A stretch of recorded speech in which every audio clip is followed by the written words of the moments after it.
Rolex versus Grand Seiko, which is actually the better watch?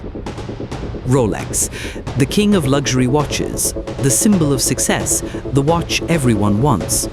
Grand Seiko, the Japanese underdog, the connoisseur's choice, the watch most people have never heard of. Welcome to the Lux Verdict. Today we're settling the debate.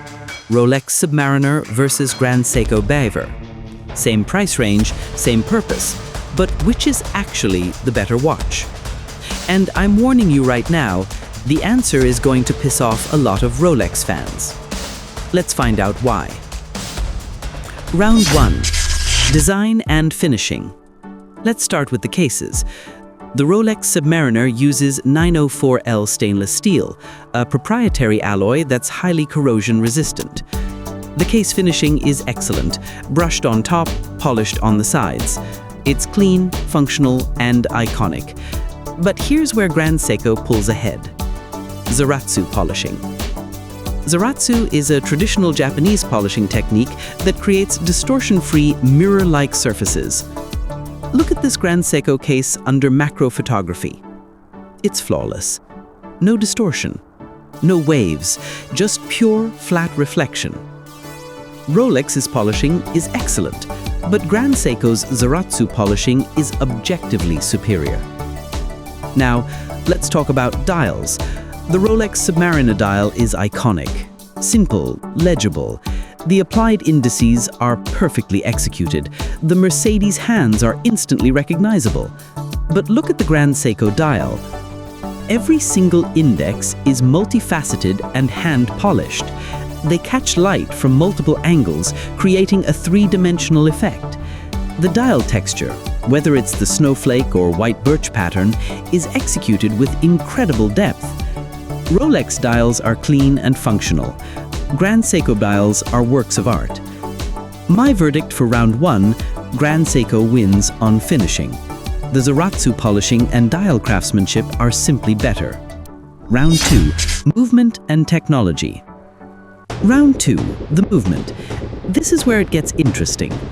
The Rolex Submariner uses the caliber 3230. It's a workhorse movement, 70-hour power reserve, chronology escapement for improved efficiency, parachrome hairspring for magnetic resistance. And it's accurate, -2 to +2 seconds per day after casing. That's excellent. But here's the thing, the Rolex movement is hidden behind a solid caseback. You never see it. And the finishing? It's functional, not decorative. Now, let's talk about Grand Seiko. Grand Seiko offers two movement types, high beat mechanical and spring drive. The 9S85 high beat runs at 36,000 vibrations per hour. That's 10 beats per second. It's one of the smoothest mechanical movements in the world. Accuracy, +5 to -3 seconds per day. 55-hour power reserve. And the finishing? Look at this. Hand-polished bevels, Côte de Genève striping, blued screws. This is haute horlogerie finishing at a fraction of the price. But here's where Grand Seiko becomes truly special. Spring drive.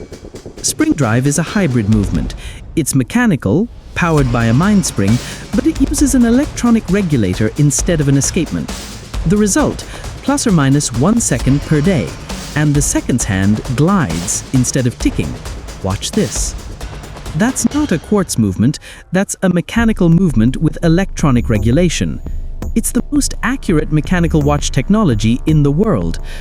Rolex's movement is excellent, reliable, robust, but Grand Seiko's high beat and spring drive are technologically superior. My verdict for round 2, Grand Seiko wins. The movement finishing and spring drive technology are simply better. Round 3, bracelet and clasp. Round 3, the bracelet and clasp.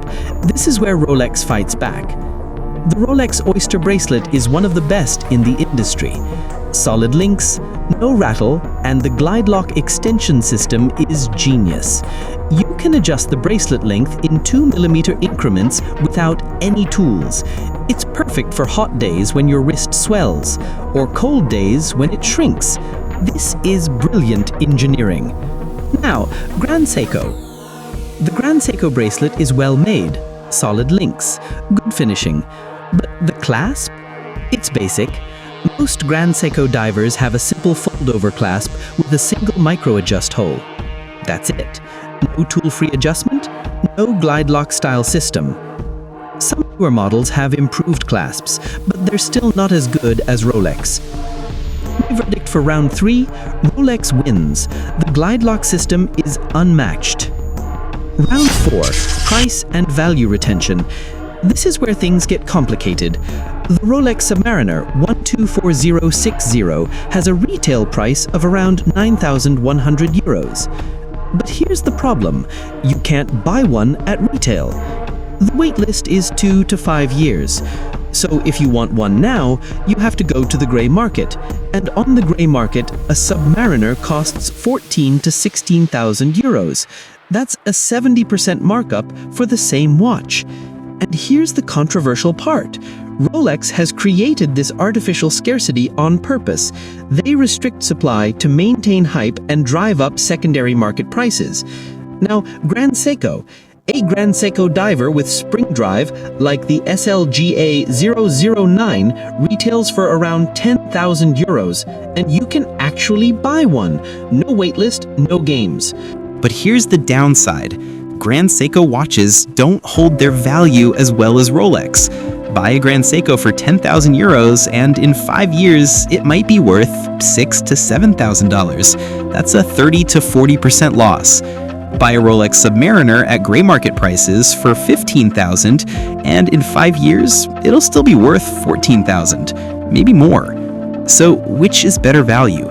If you can buy a Rolex at retail, it's a no-brainer, but you can't. So you're comparing a 10,000 euro Grand Seiko that you can buy today versus a 15,000 euro Rolex that you might be able to buy in 3 years. My verdict for round 4, tie. Rolex wins on value retention, but Grand Seiko wins on accessibility and honest pricing. Round 5, prestige and brand recognition. And this is where Rolex dominates. Let's be honest. Everyone knows Rolex. Your grandmother knows Rolex. Your barista knows Rolex. Rolex is the most recognized luxury watch brand in the world.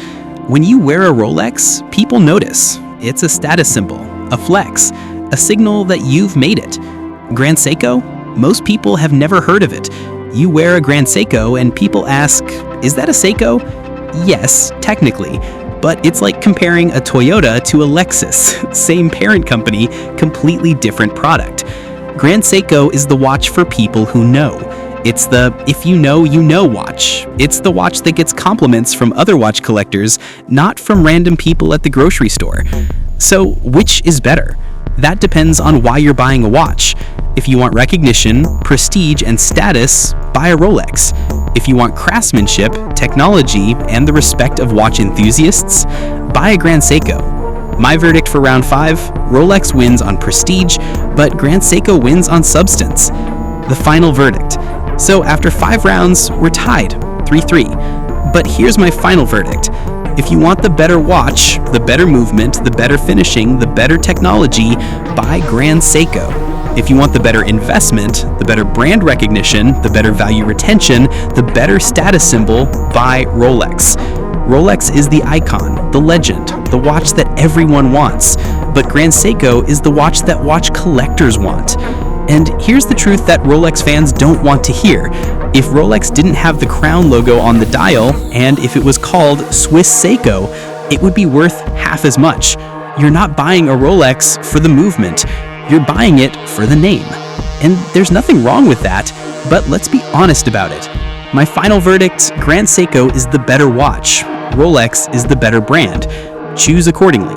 If you disagree, and I know you do, let me know in the comments. Are you Team Rolex or Team Grand Seiko? And if you want more brutally honest watch comparisons, subscribe to The Lux Verdict. Next week, the 25,000 euro Hermes Birkin bag. Is it a smart investment or a luxury trap? I'm The Lux Verdict. And remember, buy the watch, not the hype.